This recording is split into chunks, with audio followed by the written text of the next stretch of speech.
नमस्कार, आप देख रहे M India news. M India news में स्वागत है। करोड़ों की ठगी का मामला सामने आया। नोएडा के सेक्टर 52 निवासी 71 वर्षीय वरिष्ठ नागरिक श्री अनिल प्रसाद एवं उनकी पत्नी श्रीमती किरण प्रसाद ने आरोप लगाया है कि वे एक सुनियोजित वित्तीय षड्यंत्र, कथित बैंकिंग धोखाधड़ी, फर्जी मॉर्टगेज, दस्तावेजी जालसाजी तथा प्रशासनिक लापरवाही के शिकार हुए हैं। दंपति का कहना है कि उन्होंने अपने जीवन भर की कमाई से अर्जित आवासीय संपत्ति और वित्तीय सुरक्षा को बचाने के लिए विभिन्न सरकारी एवं बैंकिंग संस्थाओं के समक्ष लगातार गुहार लगाई, लेकिन अब तक उन्हें प्रभावी राहत प्राप्त नहीं हुई है। सुप्रीम कोर्ट अधिवक्ता एवं डी लीगल राइट ऑर्गेनाइजेशन की अध्यक्ष एडवोकेट नीतू वर्मा ने कहा कि यह मामला केवल एक निजी वित्तीय विवाद नहीं है, बल्कि वरिष्ठ नागरिकों के साथ कथित विश्वासघात, आर्थिक शोषण, बैंकिंग अनियमितताओं और दस्तावेजी जालसाजी का गंभीर मामला है। उन्होंने कहा कि उपलब्ध दस्तावेजों और रिकॉर्ड के आधार पर अनेक महत्वपूर्ण प्रश्न उठते हैं, जिनकी स्वतंत्र, निष्पक्ष और समयबद्ध जांच आवश्यक है। दंपति का आरोप है कि लगभग 2 करोड़ रुपए का ऋण 30 सितंबर 2022 को स्वीकृत किया गया, जबकि आवश्यक मॉर्टगेज अनुमति और अनापत्ति प्रमाण पत्र (NOC) बाद में प्राप्त हुआ। उपलब्ध अभिलेखों के अनुसार नोएडा प्राधिकरण द्वारा मॉर्टगेज संबंधी स्वीकृति 6 दिसंबर 2022 को प्रदान की गई। शिकायतकर्ताओं ने गंभीर प्रश्न उठाया है कि यदि आवश्यक अनुमति बाद में प्राप्त हुई तो ऋण स्वीकृति एवं वितरण पूर्व में किस आधार पर किया गया। उनका यह भी आरोप है कि बाद में मोबाइल। शिकायतकर्ताओं ने मांग की है कि पूरे मामले की फोरेंसिक जांच, बैंकिंग ऑडिट, मनी ट्रेल जांच, दस्तावेजों की विशेषज्ञ जांच तथा संबंधित व्यक्तियों एवं अधिकारियों की भूमिका की स्वतंत्र समीक्षा कराई जाए। उनका कहना है कि यदि निष्पक्ष जांच होती है तो करोड़ों रुपए के कथित बैंकिंग फ्रॉड, फर्जी मॉर्टगेज, दस्तावेजी जालसाजी, वित्तीय अनियमितताओं और संबंधित व्यक्तियों की भूमिका से जुड़े महत्वपूर्ण तथ्य सामने आ सकते हैं। अगर इनको न्याय नहीं मिला तो आत्मदाह अपने घर के बाहर ही कर लेंगे। Practising lawyer in Supreme Court. आज मैं एक बहुत बड़ा क्राइम इनके बुजुर्ग दंपति के साथ हुआ है उसको सामने लेकर आई हूँ। इनको महज डायरेक्टर बनाकर इनके साथ धोखाधड़ी करी गई है और इनके घर को नीलामी की कगार पे लाके खड़ा कर दिया है। 2022 में आदित्य प्रकाश नाम का व्यक्ति इनको डायरेक्टर अपनी कंपनी में बनाता है और कथित कुछ पेपर्स पे साइन करवाता है, जो कि एग्रीमेंट था 50 लाख का, और कैनरा बैंक से उस धनराशि को 2 करोड़ का करके इनके साथ धोखाधड़ी करता है और नोएडा अथॉरिटी में अपने सिग्नेचर और अपना साइन कर और अपना मोबाइल नंबर चेंज कर इनकी प्रॉपर्टी को गिरवी रखवा देता है, जिसकी जानकारी इस बुजुर्ग दंपत्ति को बिल्कुल नहीं थी। बाद में जब बैंक का लेटर आता है तो इनको ये पता चलता है कि इनका 3 करोड़ का लोन है, जबकि जो कंपनी में डायरेक्टर के टाइम पे सारे फॉर्मेलिटीज़ होती हैं वो किसी तरीके की कोई फॉर्मेलिटीज़ नहीं की गई थी, ना ही कोई सिंगल पेपर इनको दिया गया था। 30 सितंबर 2022 को अकाउंट में 2 करोड़ रुपए कैनरा बैंक के द्वारा डिसबर्समेंट करा दिए जाते हैं, लेकिन कोई अप्रूवल्स नहीं, किसी तरीके की कोई गारंटी नहीं, किसी तरीके का कोई भी मसला सामने नहीं होता है। 6 दिसंबर 2022 को नोएडा अथॉरिटी का एक लेटर पास होता है। उस लेटर के अकॉर्डिंग 1 साल तक के लिए आदित्य प्रकाश, जो कि Osho tours and private limited के डायरेक्टर हैं, वो लोन ले सकते थे, लेकिन अंकल को इस गारंटी के बारे में कुछ भी नहीं पता कि इन्होंने नोएडा अथॉरिटी से किस तरीके से अपने जाली सिग्नेचर कर अपना मोबाइल नंबर चेंज करके उसकी परमिशन ली है। इनका नाम भी बताइए। हाँ, हमारे सामने है अनिल प्रसाद जी और इनकी पत्नी है किरण प्रसाद जी। अब आगे की बात ये बताएंगे आपको। जी, क्या हुआ आपके साथ? सर, हम बुजुर्ग दंपति को अकेला, निसहाय और बीमार, हमारी बीमारी का ये करके इन्होंने हमें मिसलीड करके हमसे मेरे पीएफ का 1 करोड़ रुपया इन्वेस्ट करा लिया अपने ओशियो टूर ट्रेवल्स में कि हम आपको इसका इंटरेस्ट देते रहेंगे। बैंक में तो आपको कोई इंटरेस्ट नहीं मिलता है, हम आपको इंटरेस्ट 10-12% तक देंगे और आपको इससे आपकी पेंशन जो आपको मिलती थी वो होती रहेगी। और हमारा मकान नोएडा में था, नोएडा के मकान को 10 साल के लिए लीज़ पे लिया, पर मंथ 1 लाख रुपया देने के नाम पे कभी कोई रेंट नहीं दिया, कभी मेरे इन्वेस्टमेंट का कोई इंटरेस्ट नहीं दिया आज तक। और उसके बाद जब वो बिल्कुल नहीं देने लगे तो मैं आया, देहरादून से आया यहाँ पर। आखिर मैंने अपना किराया और ये मांगा जब, तो उन्होंने कहा कि ये बिज़नेस में नुकसान हो गया है। मुझे उसी रात को हार्ट अटैक आ गया और मैं कैलाश हॉस्पिटल में एडमिट हो गया और मेरा बाईपास सर्जरी वहीं पे हो गया। तब से लेकर ऑलमोस्ट 1 साल हो गया अब मैं इन्हीं चक्रों में लगा हूँ। मुझे बीमारी के बाद पता चला कि ये सब कर लिया इन्होंने, और बैंक वाले, और ये आकर हमसे आईसीयू में भी, हॉस्पिटल में, मेरे घर में जब मैं बेड पे लेटा रहता था तब भी साइन करा के कि आपकी प्रॉब्लम हम सॉल्व कर रहे हैं। इन्होंने सब गलत साइन करवाया हमसे, और पता नहीं कहाँ सही साइन लिए, कहाँ गलत साइन लिए। लेकिन उन्होंने 3.1 करोड़ का लोन ले लिया। मुझसे कहा गया 50 लाख का लेंगे, और इन्होंने 3.1 करोड़ का ले लिया। और ओवरऑल इन्होंने 4.5 करोड़ का बैंक की लायबिलिटी क्रिएट कर ली और 1 करोड़ का मेरा इन्वेस्टमेंट। आज तक आदित्य प्रकाश को कैसे जानते थे आप? आदित्य प्रकाश हमारे घर पे एक कमरा लेकर अपने टूर ट्रैवल की टिकटिंग की नौकरी, ये बिजनेस करने के लिए आए थे। उससे हमसे क्लोजनेस बनाकर इन्होंने हमसे विश्वासघात किया और हमारे साथ धोखाधड़ी कर ली। अब आप क्या चाहते हो? कहाँ कहाँ गए आप शिकायत लेकर? हम शिकायत लेकर हर जगह गए जी। नोएडा 24 में थाने में गए बहुत बार, ओशियो टूर को भी कहा, जहाँ जहाँ लोगों ने कहा। थाने में जिस वकील को कहा हमें, उस वकील को हमने हायर किया, उस वकील ने भी हमें मिसलीड कर दिया।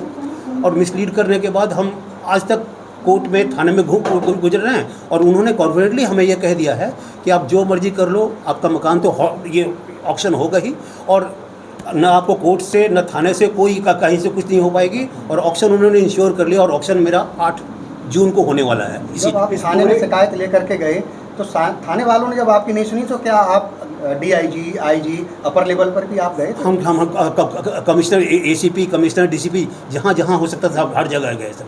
और बेसिकली सब ने ये कहा कि ठीक है, हम एप्लीकेशन दे दीजिए, और ले लिया उन्होंने। कहीं से कोई कार्रवाई नहीं। विजिलेंस में कोई इंक्वायरी के लिए आपने कोई नहीं दिया है? विजिलेंस के इंक्वायरी के लिए दिया। मैम, ये पूरे प्रकरण का क्या FIR दर्ज हुआ है अभी तक या? अभी देखिए FIR दर्ज नहीं हुआ। इसमें लगातार मैंने CP ग्राम्स पोर्टल पे और जितने भी कमिश्नरेट हैं, ACP, DCP, सभी लोगों को शिकायत की है, जिसके पत्र हमारे पास है, जिसमें कैनरा बैंक ने भी अपने विजिलेंस डिपार्टमेंट को ये फॉरवर्ड किया है और 13 जून तक निष्पक्ष जांच करने की बात कही है। इसमें मैंने दिल्ली NCT ऑफ दिल्ली का भी लेटर है, जिसमें दिल्ली कमिश्नरेट ने नोएडा कमिश्नरेट को ये फॉरवर्ड किया है कि इसमें निष्पक्ष तरीके से जाँच होनी चाहिए। अभी तक पुलिस सोई हुई है, उस पर कोई जांच के आदेश नहीं दिए गए हैं। कई बार कमिश्नरेट में भी बात करने के बाद, और इसमें सेक्टर 24 में जो इनके SHO हैं उनसे बात करने के बावजूद भी यही बात के वो हर बात यही बात कहते हैं। मैंने अपनी NGO की तरफ से भी, द लीगल राइट ऑर्गेनाइजेशन की तरफ से भी पूरी निष्पक्ष जांच की मांग की है, और इनको ये बोला है मैंने, तो ये मुझसे ये कहते हैं मैडम ये सिविल प्रक्रिया का नोट है, आप कोर्ट जाइए, जब तक मजिस्ट्रेट ऑर्डर नहीं करेंगे तब तक मैं कोई जांच नहीं कर सकते। बुजुर्ग दंपत्ति को कई बार धमकाया गया, इसके लिए भी कई बार इन्होंने शिकायत करी है।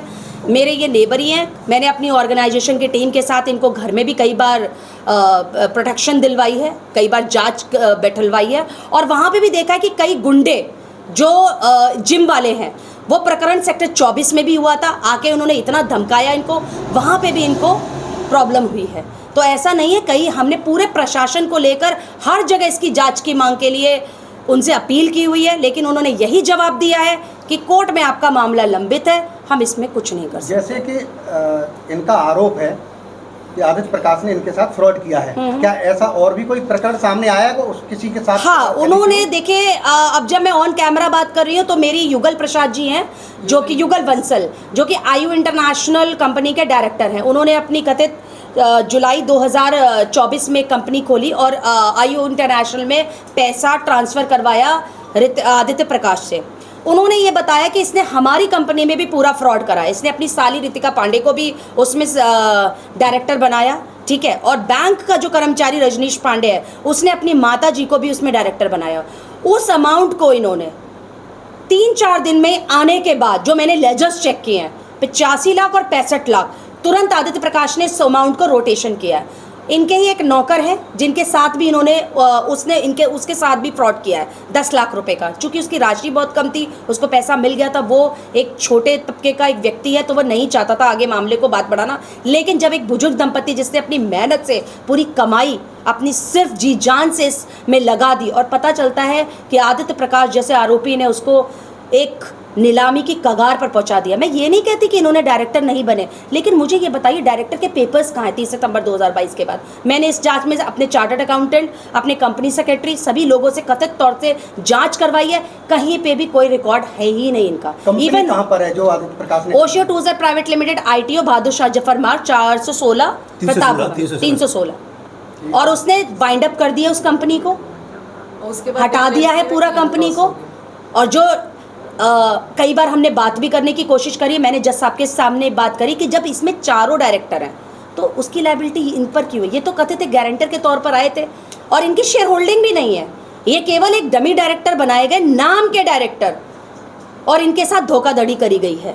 आप ये बताइए, जब लायबिलिटी सारे लोगों की है, सारे डायरेक्टर्स की है, तो ये लायबिलिटी क्यों पे करेंगे? ये तो एक सोची समझी क्रिमिनल कॉन्स्पिरेसी है कि एक बुजुर्ग व्यक्ति को देख लो, उनका घर है, ये जाते आते हैं नहीं, घर में रहते हैं, और इनका लूट लो। अब ये पूरे प्रकरण में आप जो अथॉरिटी है, जो व्यवस्थाएं हैं, जो शासन है, प्रशासन है, कौन कौन से विभाग से क्या क्या उम्मीद करते हैं? फिर केस आगे बढ़ेगा, न्याय कैसे मिलेगा? देखिए, इस जांच में मैंने NCT of Delhi, commissionerate of Delhi से क्या क्या उम्मीद करते हैं? फिर केस आगे बढ़ेगा, न्याय कैसे मिलेगा? देखिए, इस जांच में मैंने NCT of Delhi, commissionerate of Delhi, मैंने इसमें ACP DCP कमिश्नरेट, और मैंने नोएडा कमिश्नरेट, सेक्टर 24 जिसमें SHO सुबोध कुमार जी हैं, सेक्टर 63 में विक्रम पवार जी हैं जो ये जांच कर रहे हैं, और उन्होंने अपनी रिपोर्ट भी CP ग्राम्स के पोर्टल पे डाली हुई है।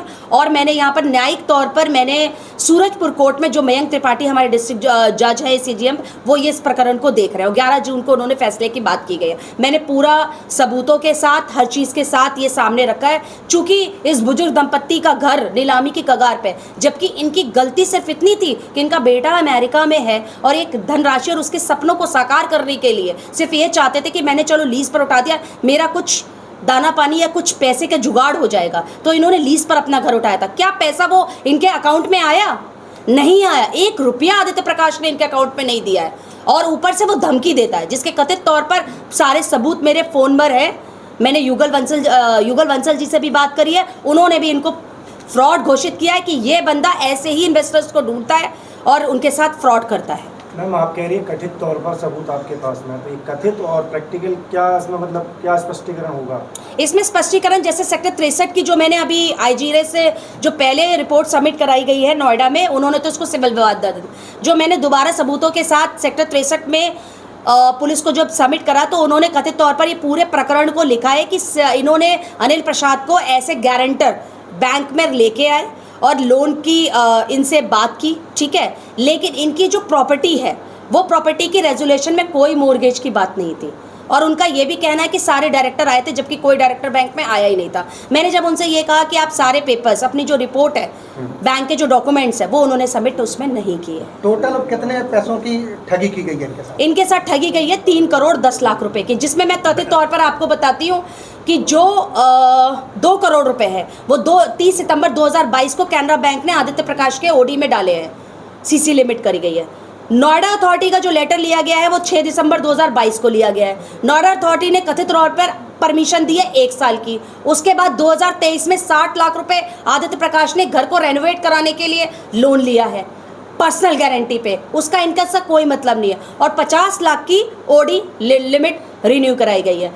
हाँ। इसके पहले 1 करोड़ का पहले और 1 करोड़ रुपए का इन्वेस्टमेंट इनसे PNB बैंक से करवाया गया। मेरे PF का पैसा ले उसके बाद ये कह रहे हैं कि फर्जी तरीके से पैसे ट्रांसफ़र हुए हैं, जहाँ इनके सिग्नेचर नहीं है, और अपने खाते में ट्रांसफ़र करा लिए। तो क्या साइबर क्राइम में आप गए कभी? सर, साइबर क्राइम में मैंने डाला हुआ था ये मैटर को, चूँकि ये हमारे माननीय न्यायालय सूरजपुर में लंबित है, तो पुलिस का यही कहना है। मैंने साइबर क्राइम की पूरी रिपोर्ट्स डाली, उन्होंने बोला कि जब तक ये कोर्ट से नहीं आएगा आप कोर्ट जाइए, कोर्ट से मजिस्ट्रेट का ऑर्डर ले, पीड़ित मर जाए, ख़त्म हो जाए। मैं यहाँ पर ये भी अपील करना चाहती हूँ, कई बार इनके ऊपर हमले भी हो जिसकी शिकायत मैंने पूरे प्रशासन से किया, मेरी पूरी टीम ने सपोर्ट किया है इनको।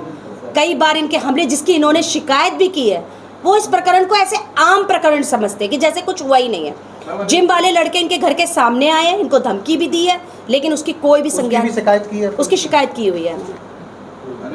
क्या लगता है मैम इसको सिविल, ये बताइए किस डब्ड? मैं टेहरी डैम में कंस्ट्रक्शन करा रहा था, और टेहरी डैम हमने कंप्लीट कराया ऐसे आप civil engineer. I was in civil engineer there. I was in charge construction. क्या लग रहा है इसको, मतलब आपराधिक विवेचना से हटाकर सिविल लाइन में लाने की कोशिश है ये अपराधियों की, आरोपियों की? बिल्कुल यही है कि आपराधिक मामले में, और मैं सामने ये कहूंगी कि अभी एक प्रकरण आया है जिसमें जजमेंट पास हुआ है HDFC एनसीटी ऑफ दिल्ली का, जो कि हमारी माननीय न्यायालय के मुख्य न्यायाधीश जो स्वर्णकांता शर्मा जी हैं, उन्होंने ये चीज़ हाईलाइट की है इसी तरीके के प्रकरण में। वो मैं आपको जजमेंट की कॉपी दे दूंगी, जिसमें साफ साफ ये बात ऑर्डर की गई है कि अगर कोई भी प्रकरण जो सिविल विवाद या एग्रीमेंट या कोई भी इस तरीके का आता है जो कि रंजिश बोल रही हूँ, क्रिमिनल कॉन्स्पिरेसी शुरू से ही है, तो उसको सिविल नेचर ना मानकर उसको आपराधिक नेचर मान के एफआईआर दर्ज तुरंत की जाएगी मजिस्ट्रेट के द्वारा। प्रशासनिक संलग्नता आपको लग रही है कि इसमें है, या कैसे क्या रहेगा इसमें? देखिए, प्रशासनिक में जैसे अभी 63 की कल रिपोर्ट आई है, तो उससे लग रहा है कि इस रिपोर्ट को हम सबमिट करेंगे कोर्ट में। लेकिन उससे पहले जो रिपोर्ट आई है, जिस तरीके के हमने दलीलें दी हैं, हर दिन ये कोर्ट में पुलिस स्टेशन जाते, कई बार मैं भी गई हूँ, परंतु उनका आंसर यही होता है कि आप जिम के लड़के ने यहाँ पर। और एक बात मैं और कहना चाहती हूँ कि इस आरोपी ने जो लीज एग्रीमेंट है, इनके एडवोकेट ने भी मुझे धमकी दी थी, लेकिन मैं कहना नहीं चाहती कुछ भी, उसके भी मेरे पास साक्ष्य उपलब्ध है कि जिम वाले लड़के, जब इन्होंने लीज एग्रीमेंट में जिम वाले लड़कों का कोई प्रकरण लिखा ही नहीं है, तो जिम वालों को कैसे आपने घर अलॉटेड कर दिया? वो भी इनसे आके लड़े हैं। अभी उन्होंने मकान में कौन कौन रह रहे हैं? मकान में तो देखिए मैंने खाली करा दिया अपनी टीम के द्वारा, जिसमें पुलिस का कोई सहयोग नहीं है। मैं साफ अपील करना चाहती हूँ, उसमें मैंने ही इनका घर खाली करवाया है और अब इन्होंने किराए पे उठा दिया है अपना घर, ठीक है, ताकि इनका कुछ, अगर मैंने ये भी बोला था आदित्य आरोपी से कि अगर हो गई है कोई गलती तो आप मान लीजिए, कथित तौर पर अगर कोई लोन होता है तो हम लोग कुछ ना कुछ अमाउंट भरकर कर देंगे, लेकिन वो तो बिल्कुल निश्चल है कि मैंने कौन कौन आपने केस में पार्टी बनाई? मैंने पार्टी आदित्य प्रकाश, रजनीश पांडे और उनके जो फादर हैं, मदर है, और एक कमाल की बात देखिए, पूरे कंपनी में डायरेक्टर उनके परिवार वाले ही हैं। कंपनी से कभी भी कोई प्राइवेट लिमिटेड कंपनी में 2013 कंपनी रूल एक्ट के अकॉर्डिंगली जब भी कोई एजीएम होती है, अब मैं टेक्निकल पॉइंट आपको बता रही हूँ, जब भी एजीएम होती है तो हर डायरेक्टर को इंटीमेट करना होता है। इनको कभी ना कोई इंटीमेशन गई है, ना कोई कॉल लेटर गया है, ना आरओसी में कोई बुक्स ऑफ अकाउंट्स मेंटेन किए गए हैं, ना कोई बैलेंस शीट मेंटेन की गई है, जबकि इनके चार्टर्ड अकाउंटेंट ने भी फर्जी डॉक्यूमेंट अब पेश किए हैं 2024 में। 2022 से लेकर 24 तक का कोई प्रकरण है ही नहीं। बैलेंस शीट में आप अमाउंट लेके आए हैं। मेरा सबसे पहला आरोप यही है कि अगर कैनरा बैंक ने कोई amount Osho tourism private limited को, तो ओशो टूरिज्म प्राइवेट लिमिटेड के बुक्स ऑफ अकाउंट्स में वो अमाउंट क्यों नहीं, वो धनराशि गई कहाँ? मीडिया के माध्यम से मैंने पीआईबी को मेल किया था, सारे जो मीडिया प्रभारी हैं उनको सबको मेल किया था। मेरे पास 2 ग्रुप है एनसीआर संवाद का, मैंने उनको भी किया था, परंतु वहाँ से कोई भी नहीं आया। मैं इनकी बहुत आभारी हूँ जिन्होंने। आपने बैंक को भी पार्टी बनाया? बैंक को भी हाँ, मैं ये अपील करना चाहती हूँ, मेरी हाथ जोड़कर अपील है कि अनिल प्रसाद जी को न्याय मिले, इस बुजुर्ग दंपत्ति को न्याय मिले। इनके सपनों का घर जो कि इन्होंने नीलामी की कगार पे ला दिया, 1 पैसे के लेन देन के लिए ये लायबिल नहीं है। उस पैसे को मुख्य आदित्य आरोपी ने अपने बिजनेस के लिए पूरा यूज़ किया है, उसकी कथित जानकारी इनको कभी नहीं दी। वो भी कैनरा बैंक से स्टेटमेंट मुझे खुद लड़ झगड़ कर निकलवानी पड़ी है। आप ये देखिए, सीनियर सिटीजन को वो बैंक स्टेटमेंट देने से तक उन्होंने इनकार कर दिया। जब मेरी टीम ने वर्क किया है, मैं इनके साथ गई हूँ लंबे प्रकरण के बाद, तब उन्होंने, उसके भी रिकॉर्ड मेरे पास है। Thank you so much.